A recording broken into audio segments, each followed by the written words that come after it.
Joe, how you doing? David Grubb right there. When you took this position, were there any operational edicts when you came in as far as retaining your head coach or having to trade players? Are those things on the table? Or do you have an opportunity to come in and assess the organization from top to bottom and make recommendations going forward? What was the first part of your question? Are there any operational edicts that you've come in with that mandates? Yeah, no edicts. None whatsoever. I read that last week. I had a mandate. And I was like, if I have, nobody's called me and told me that. Like, no, really, absolutely zero. When me and Mrs. Benson talked, she really just said what she said here. She said to me, she said, Joe, I would love to know what it feels like to win an NBA title.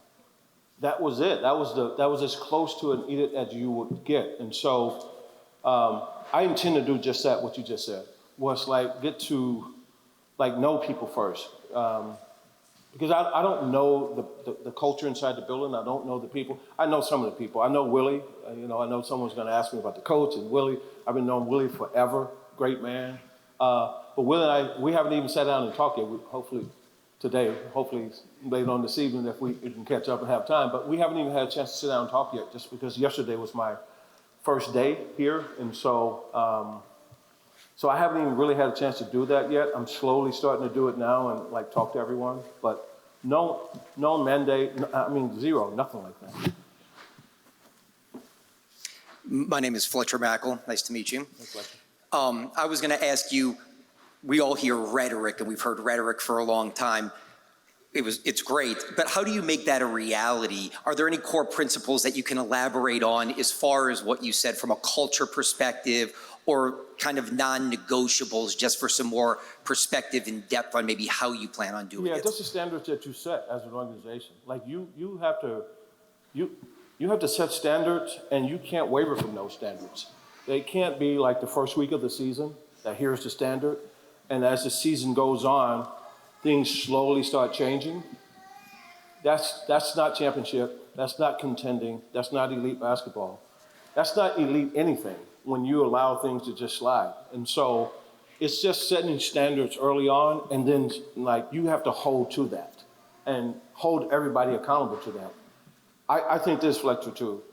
I think, and I had this conversation with Ms. Benson yesterday. Actually, we were talking about how you raise kids, right? And so but I think this is true about teams too.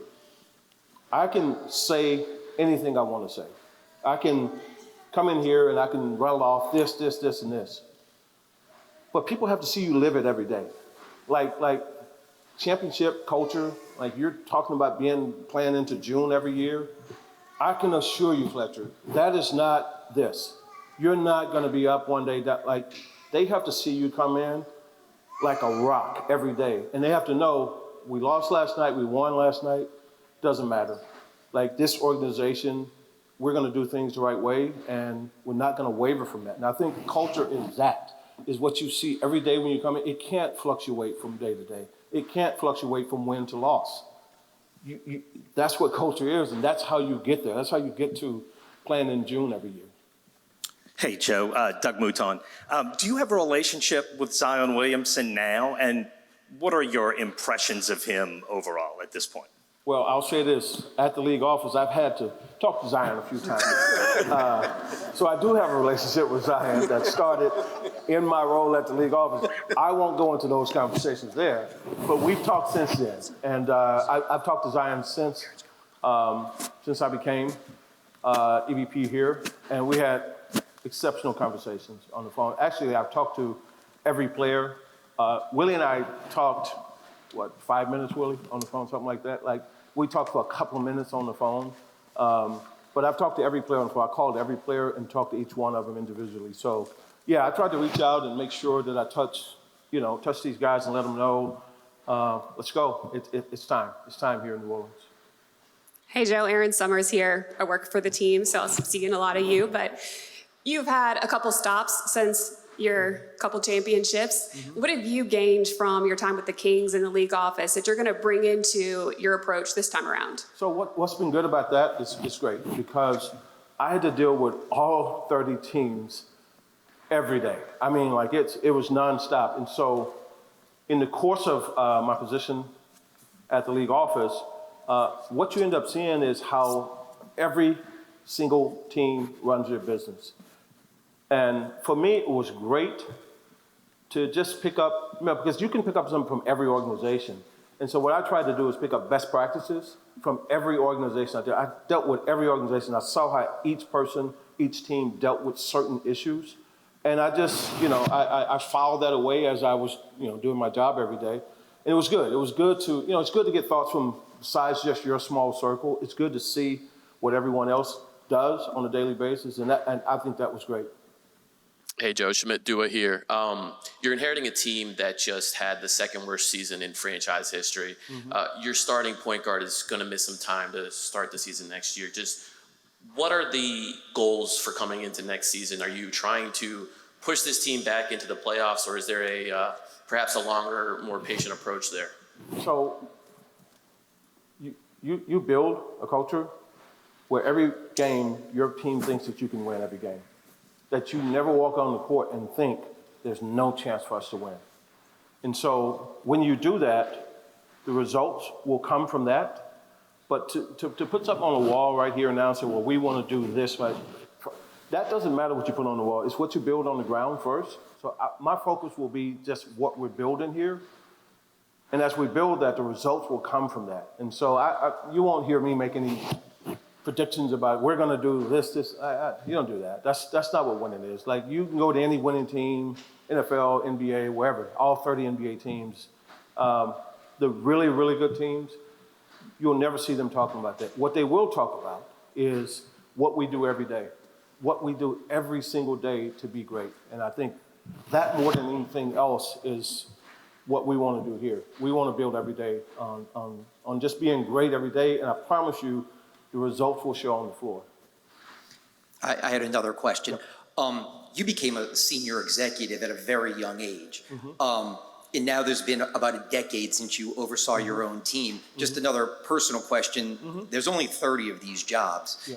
To get an opportunity like this again, I don't want to put words in your mouth, but does it make you feel 20 years younger? Do you feel invigorated to maybe have this opportunity knowing that these jobs are very rare? I don't feel 20 years younger, but but Fletcher, I have a great appreciation for these positions. You'll never hear me bash anybody in this position. As we move forward and work together and stuff, you'll hear me talk about, man, Griff did some good stuff here, man. Griff did some nice stuff. He got some nice pieces here. It's a hard job. I mean, this is a really, really hard job. I mean, you're in that glass box every day. And every day you got to make decisions and you got to walk the walk. And it's not easy to do these jobs. So I have a great appreciation for these positions and for everyone that does these positions. I'm super impressed. And to your question, directly to your question, yeah, grateful for it. But as I said, I was completely content and happy walking home every evening in New York after work and wasn't looking. But like I said, when certain situations come, you just know, man. I said again, right place, right city, right people. This is one I was like, this is the one I will do. This is the one I'll do. Joe, right here in the front, Rod Walker with the Times-Picayune. You mentioned that you got bits and pieces from different teams. What was it about this particular team that you really liked, or that you saw? I like the core here. I think there's some really good young pieces here. I think that there's a fan base. If you win in New Orleans, I think everybody in this room knows, you start winning in New Orleans, people are going to come out in droves. And so I know that this was, first of all, an incredible fan base. Secondly, for me at this point in my career, ownership of where I work was of paramount importance. And so coming here and working for Ms. Benson, coming here and looking at the core of who's here, I've been knowing Willie since he was at Cooley High in Detroit. And so I just thought all those things together, for me personally, it was just like, this is the right fit. This is perfect right here. Over here, Joe, again, Beer Grove again. you came from an organization with the Pistons that kind of set the standard at its time when you were a player and then early in your executive career for going the extra mile for players and for the fans and all those things, building a world-class arena, being the first team to have its own private jet. When you look at one of the criticisms of the Pelicans has been the fan experience, and Ms. Benson addressed that in her statement when you were hired.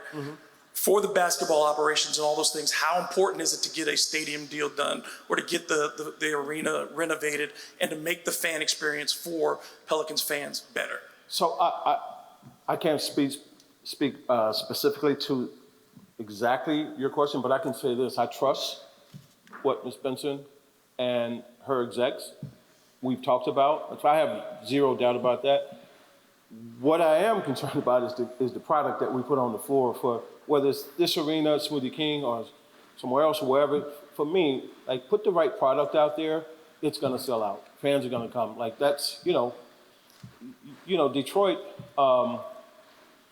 we've had some incredible runs there in Detroit in the past. Like, and they're having another one right now. They're doing great right now. But it's all based on what you build, and I've always said this, is that when it's at its best, the product on the floor reflects the city. So, there was a time you come to Detroit, the bad boys might touch you a little bit, and but that reflected the toughness of Detroit.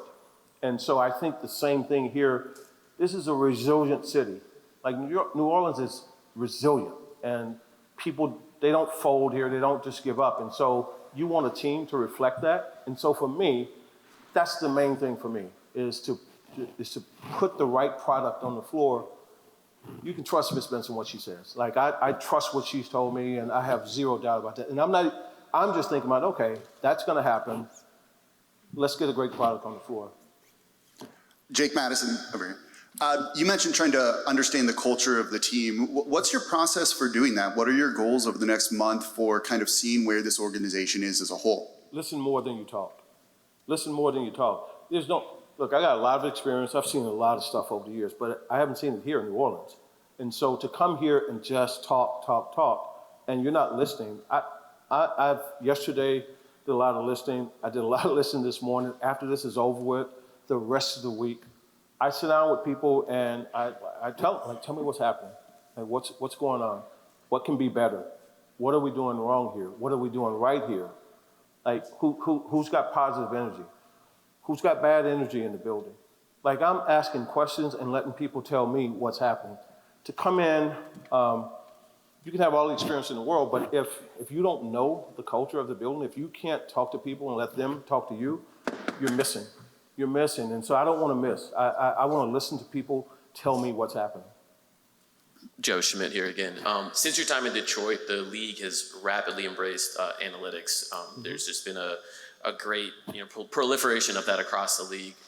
Where do you fall on data-driven decision-making, not just on the basketball court itself, like X's and O's, but also in terms of the moves you might be making as a front office or just helping progress the team forward? Yeah, at the league office, I've had the opportunity to, quite frankly, the analytics department at the NBA office is right on my floor. It's on the 20th floor with the whole group there. So I was close with that entire group over in analytics at the league office. So I think there's absolutely a place for it in this game. I think it has to be used the right way, though. I think you can't replace basketball with analytics. I think you still have to have incredible basketball minds in the building that can see the game. And then I also think that there's a place for analytics where you can combine those two together. So I do think it's a place for it. I'm not like either or. You know what I'm saying? It's like, it's not mutually exclusive of each other. Like, you have to have analytics and you can't have basketball minds, or you have basketball minds and can't have analytics. So for me, I think it's just how you use it. And I embrace. That's why I got close to all those guys at the league office, because I want to know, I want to learn, I want to understand what they're seeing, and test it up against what I'm seeing, with my eyes and all. So, yeah, definitely a place for it for me. Hi, Joe. Ali Kosel here. How have you evolved since you worked up in Detroit? It's been 10 years from this position. How have you learned, adapted? Yeah. What can you say about that? Yeah, so where the game was more half court, big man centric, The floor is way more space now, obviously more threes now. Pace of the game is much more than it used to be. So, you're there, you're living it every day, and you're watching the game evolve into something new. And so I think you have to be progressive-minded enough to change with the game. I don't think you can come in and say, hey, I'm going to build a team the way I won my other championships. I don't think you can do that. I think there are some principles that you have. You got to still defend people. You got to still share the ball. There are certain things that don't change, but there are aspects of the game that have clearly changed.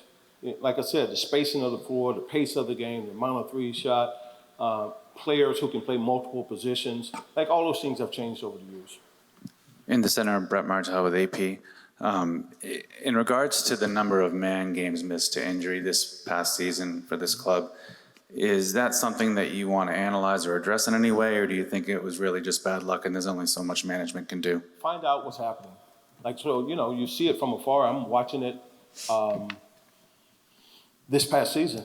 I'm watching all the injuries happen here, and I don't know exactly what's happening. And so, as I said before, I'll sit and talk with medical staff and all the health and performance people, and at some point I'll get to sit down with them this week, hopefully, and just kind of get a handle on what's been going on, what's been happening, why are these injuries happening, what is your thoughts on this? I think that's the best thing that you can do is listen to the people who are dealing with this on a daily basis. Don't come in with any preconceived notions, because I wasn't here, I don't know what happened, so. Hey, Joe, back row here, Madeline Adams from Fox 8. I know you said there's not a lot of jobs that you would leave New York for, and I know you've had success at so many places in your career, but what would it mean to you to bring success here to your home state team, to the Pelicans? Thank you for that question. I wouldn't have come if I didn't think that. Like, I wouldn't have just, to take a job just to take a job. Like, for me, that's of no interest.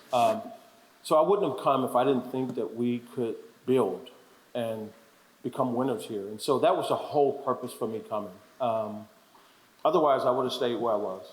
But I think you have to be able to pick the right place, the right time, the right people, the right team. You have to be able to assess that. And then you got to be honest with yourself. I think you have to be self-aware. You got to know who you are. You got to know what you can do, what you can't do. You got to know what works for you, what doesn't work for you. I just think New Orleans works for me.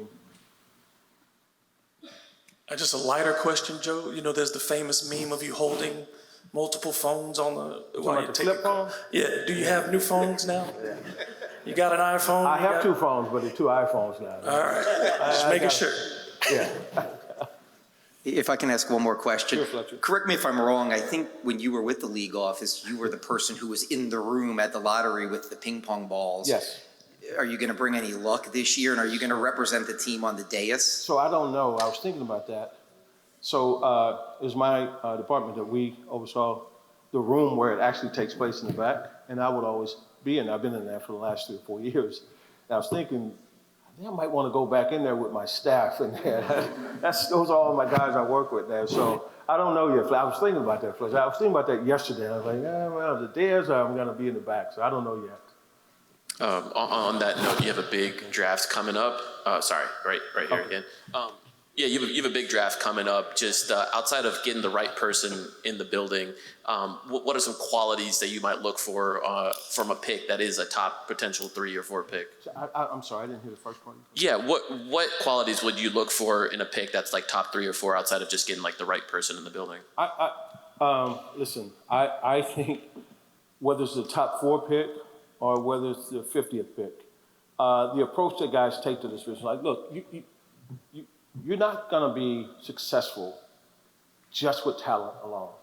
Like, there are some intangibles that you have to have. Like, you have to have, like, you got to want to be great. Like, every player in the NBA is not striving to be just great. And so you got to figure that out. Like, does this guy really want to be great? You got to have the intangibles. Is he a worker? Is he going to show up? Does he have toughness? All of those intangible things, besides he can run fast, he can jump high, he can shoot the ball. Once you get past that, I can see that. Anybody in here can see that. What you don't know is what's here. Like, does this guy have it? And so that's the part that you have to put tremendous amount of emphasis in with your staff to dig in to find out, what's this guy made of? Like, does this guy really want to be great? Is he going to come here and be a part of the culture here? Is he going to buy in? Those are the things for me, whether it's the draft, free agency, trade. Those are things I want to know more than anything else. And with all of my staffs, I've always said that. Like, look, here's the thing, I'll just say this. Whether you draft a player, sign a free agent, or make a trade for a guy, there's two people walking in that building. There's the player and the person. You better know who the person is. Because the player can walk in there and look beautiful, but the person may not be the right person for your building. And so for me, I always put a tremendous emphasis on who's the person. I can see the talent, but I need to know who the person is. So we'll do that here. We'll put a tremendous amount of emphasis on the person and not just the beautiful talent that you can see with your own eyes. Joe, when it comes to you as the person, what kind of personality are we getting? Are we getting Joe Cool or are we getting G.I. Joe? I'm a mixture of both of those. I think you can be cool, but there's some definite G.I. Joe here. There's some definite G.I. Joe here. But like I said, I'm not loud. I don't think you have to be loud. I don't think you have to be obnoxious and arrogant and all of that. But I think people see that you stand and you don't move and you don't compromise what's what. You know what I mean? Like, you don't compromise on, like, the standard. Like, that won't change with me. Like, you can't get me to move off of high standards. Like, and you know, I can say it with a smile, but I'm not going to move off of high standards. And so if you can't live in that space, it's probably not for you here. Thank you, guys. Thank you so much. I appreciate it. Thank you.